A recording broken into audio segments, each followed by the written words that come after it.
Doctor Sunanda দে রয়েছেন। আমি সুনন্দবাবু, একটা বিষয় বলুন তো, যেভাবে সাইফ আলী খানের ওপর হামলা হয়েছিল, যেভাবে বলা হচ্ছিল যে যতটা তার গভীর ক্ষত, কিন্তু হাসপাতাল থেকে তিনি যখন ডিসচার্জ হলেন, তিনি যেভাবে বেরিয়ে এলেন, এটা কি সম্ভব? মেডিকেল সায়েন্স কি বলছে?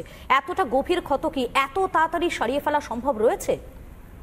দেখুন, যদি মানে গভীর ক্ষত হিসেবে ধরা হয় তাহলে তো অবশ্যই এত তাড়াতাড়ি রিকভারি সম্ভব নয়, কিন্তু এবার ক্ষত কতটা গভীর সেটা নিয়ে একটা কন্ট্রোভার্সি থাকছে। যেমন একটা মেডিকেল রিপোর্ট আমাদের কাছে রয়েছে, পেয়েছি আমরা, মিডিয়াতেই পেয়েছি আমরা, যেটা লীলাবতী হাসপাতাল থেকে পাবলিশ করা হয়েছিল। মেডিকেল লিগাল রিপোর্টে দেখা যাচ্ছে যে ওনারা যে ইনজুরিটা ডেসক্রাইব করেছেন বা যে ইনজুরিটা ওনারা ওখানে মেনশন করেছেন, সেখানে বলছে laceration over left back, laceration over neck, the lateral aspect of the wrist, laceration over left side of the neck, laceration over left shoulder আর left elbow abrasion।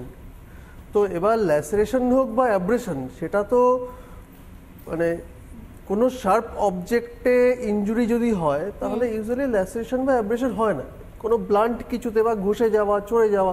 অ্যাব্রেশন মানে তো জাস্ট একটা ঘষা খাওয়া আর কি এরকম।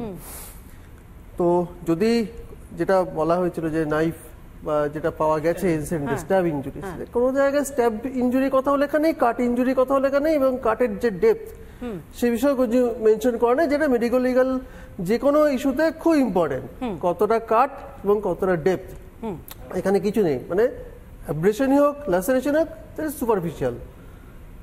তো সেখানে এবার সেলিব্রিটিদের সুপারফিশিয়াল ইনজুরিটা এখন কতটা ডিপ সেটা তো মানে এটা নিয়ে প্রশ্ন থাকছে নাকি, কতটা গভীর সে ক্ষতটা?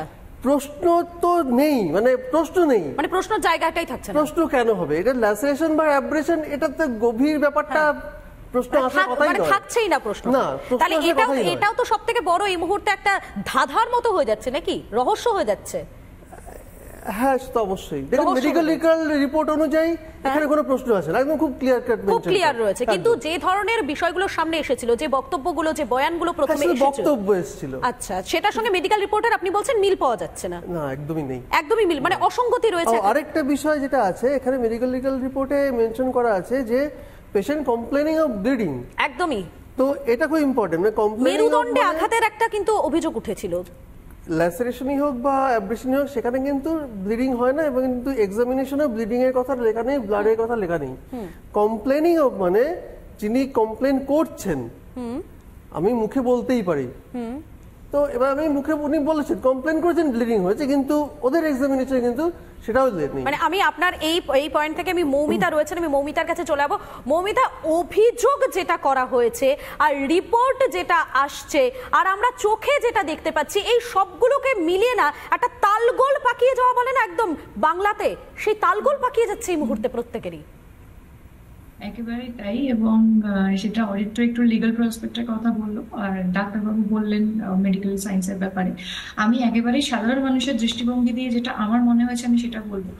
সেটা হচ্ছে যে প্রথমেই যেটা একটা খুব মানে চোখে লেগেছে, যে অটো চালক, বম্বের মতো একটা শহরে যারা অটো চালান বা সাইকেল চালান বা যে কোনো আর কি, যে কিছু হোক না কেন, কোনো সেলিব্রিটির বাড়ি তারা চেনে না, এটা হতে পারে না। মানে আমি নিজে কর্মসূত্রে বম্বেতে বহুদিন ছিলাম, বহু বছর ছিলাম।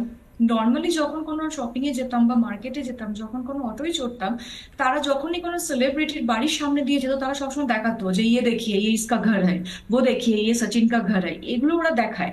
কাজেই যখন অটো দাদা এটা বললেন যে উনি জানতেন না যে ওটা নাকি সৈফ আলী খানের বাড়ি, এবং উনি এটা চিনতেও পারেননি যে যখন রক্তাক্ত অবস্থায় বলা হয়েছে যে উনি নেমে এসেছিলেন, দ্যাট ইজ অ্যাবসার্ড। মানে বোম্বের মতো, হ্যাঁ ভারতবর্ষে হয়তো সৈফ আলী খানকে কয়েকজন হয়তো না চিনলেও চিনতে পারেন, হতে পারে, সেটা অস্বাভাবিক নয়, কিন্তু বোম্বের মতো একটা জায়গাতে একজন অটো চালক বলছে যে সে বুঝতে পারেনি, সে চিনতে পারেনি, এটা তো মানে সত্যি কথা বিশ্বাস করা যায় না।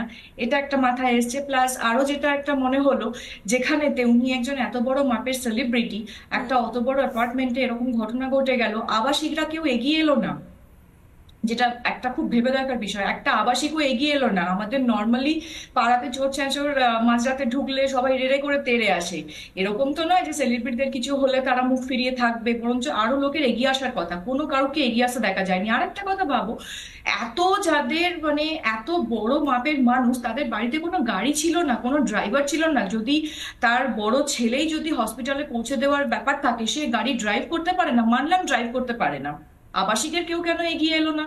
সেটা, এই প্রশ্নগুলো কিন্তু একেবারে থেকে মৌমিতা, যায়। এখানে প্রশ্ন উঠছে, আর এখান থেকে আমি অরিত্রর কাছে চলে যাবো। অরিত্র, আরো একটা সব থেকে বড় সাসপেন্স এই মুহূর্তে কি জানেন তো, যে সাইফকে হাসপাতাল পর্যন্ত কে নিয়ে গেল? অটো চালক প্রথমে তিনি বলেছিলেন একটা ছোট্ট বাচ্চা নাকি প্রথমে দৌড়ে এসেছিল সাইফ আলী খানের সঙ্গে। হাসপাতালে যাওয়ার পর সেখানে একটা খবর এলো যে ইব্রাহিম, সাইফ আলী খানের বড় ছেলে, সে নাকি নিয়ে গিয়েছিল সাইফকে। কিন্তু হাসপাতালের বিবৃতি তো একেবারেই অন্যরকম, সাইফকে নাকি তার বন্ধু নিয়ে গিয়েছে। এতগুলো মিসিং লিংক। দেখুন, সাইফ আলী খান যখন বাইরে বেরিয়ে এসে অটো চালককে তার ভাড়া বাবদ 50,000 টাকা দিয়ে হঠাৎ করে একটা স্টেটমেন্ট দিয়েছিলেন, তখনই একটা অদ্ভুত রকম ইমপ্রেশন আমার তৈরি হয়েছিল যে হঠাৎ করে কেন, মানে এটা যে পয়েন্টটা ম্যাডাম বললেন সেটা খুব রাইটলি সেইড একদম, যে একজনের এই ধরনের হাই প্রোফাইল বাড়ির সামনে প্রথমত তাদের কাছে অনেক ইমার্জেন্সি ফেসিলিটি সাধারণ মানুষদের থেকে বেশি অ্যাভেল থাকার কথা। এবং আরেকটা কথা, এখানে গুরুত্বপূর্ণ পয়েন্ট মিস করে যাচ্ছি, যেটা আদালতে আলোচনা হয়েছে, সেটা জজের সামনে উপস্থাপনা করা হয়েছে, যে যখন ঘটনাটা ঘটছে এবং তারপর থেকে যখন হাসপাতালে নিয়ে যাওয়া হচ্ছে, মানে অভিযোগকারীর বয়ান, তার মাঝখানে অ্যাম্পেল অ্যামাউন্ট অফ টাইম ছিল, যেই সময়টায় কিন্তু পুলিশের সাথে যোগাযোগ করা যেত। সেই যে পুলিশের সাথে যোগাযোগ করা যেত, পুলিশের সাথে যোগাযোগ করা হয়নি কেন, এটা খুব ইম্পর্টেন্ট। এবং তার সাথে ইম্পর্টেন্ট হচ্ছে যে এই পার্টিকুলার কেসে হঠাৎ করে মহারাষ্ট্র পুলিশ কিন্তু যে ইনভেস্টিগেশন অফিসারকে আমরা ওই এলাকায় দেখতে পেরেছি, ইন্সপেক্টর দয়া নায়েক, ইনি একজন এনকাউন্টার স্পেশালিস্ট এবং মূলত 80-90-এর দশকে তিনি প্রচুর এরকম গ্যাংস্টার, গ্যাংওয়ার এগুলো কন্ট্রোল করে, মানে বিখ্যাত বলুন কুখ্যাত বলুন যাই হোক ইত্যাদি হয়েছেন। তো দয়া নায়কের মতো হাই প্রোফাইল ইনভেস্টিগেটর এবং এনকাউন্টার স্পেশালিস্টকে এরকম একটা ইনজুরি কেসে প্রথমেই যখন আমি দেখেছিলাম, তখনই আমার মনে হয়েছিল যে এখানে একটা অন্যরকম অ্যাঙ্গেল থাকতে পারে। মানে সেই অ্যাঙ্গেলটা রাজনৈতিক নাকি সেই অ্যাঙ্গেলটা প্রশাসনিক, সেইটা আস্তে আস্তে যত আমরা জটটা পরিষ্কারভাবে বুঝতে পারবো। কিন্তু এটা যে খুব সাধারণ সিকিউরিটি ব্রিচ। আচ্ছা অরিত্র, আমি একটু অন্যভাবে দেখি, এটা কি কোনো সিনেমার প্রমোশনও হতে পারে? দেখুন, মানে যদি সিনেমার প্রমোশন করার জন্য এইরকম একটা ঘটনা হয়, তাহলে সেটা খুব আনফরচুনেট বলে আমি উল্লেখ করবো, তার কারণ এইটা হওয়া উচিত নয়। যদি একটা প্রমোশনের জন্য একটা মানুষের নিজের মানে অনেকগুলো তথ্য তো উঠছে, এটাও তো আসতে পারে সাধারণ মানুষের মাথায়, এটাও তো স্ট্রাইক করতে পারে। দেখুন, এটা হতে পারে, কিন্তু আমার মনে হয় না এই কেসের ক্ষেত্রে এটা সিনেমার প্রমোশন হিসেবে হবে। যদি ইন দি এন্ড জানা যায়, তাহলে যেটা মারাত্মক সোশ্যাল ইরোশন হবে সেটা হচ্ছে যে মানুষের বিপদে আর কেউ পাশে দাঁড়াবে না। মানে সমস্ত কিছুতে যদি মিথ্যার ভিত্তিতে, মার্কেটিংয়ের ভিত্তিতে সমস্ত কিছুকে আমরা মিথ্যে কথা বলাটাই যদি মার্কেটিং হয়, তাহলে কিন্তু পালে পালে বাঘ পাড়ার মতো একটা ব্যবস্থা হবে। যখন আমরা সত্যিই কেউ বিপদে পড়বো, যখন সত্যিই আমার বাড়িতে একটা ডাকাতি হবে, কেউ একজন আমাকে মারধর করবে, আমি যাব হাত জোর করে মানুষের কাছে বলবো যে আমায় বাঁচান, লোকটা হয়তো ভাববে যে এ নিশ্চয়ই কোনো একটা মার্কেটিংয়ের গিমিক দিচ্ছে। ফলে যদি এটা ইন দি এন্ড প্রমাণিত হয় যে এটা মানে কোনো ইন্স্যুরেন্স ক্লেমের জন্য মিথ্যা কথা বলা, কিংবা হতে পারে এটা কোনো ফিল্মের প্রচার, মানে হোয়াট এভার, যদি কোনো অ্যাব্রাপ্ট কারণ থাকে যেটা হঠাৎ করে সামনে উন্মোচিত হলে আমাদের একটা হতচকিত হতে হবে, তাতে আলটিমেটলি সমাজের কাছে একটা খারাপ বার্তা যাবে যে সেলিব্রিটি মানেই তারা মিথ্যে কথা বলেন, এরকম একটা জায়গায় প্রচারের আলোতে থাকার প্রচারের আলোতে থাকার এবং এই জনপ্রিয়তাটাকে খারাপ ভাবে ব্যবহার করবার।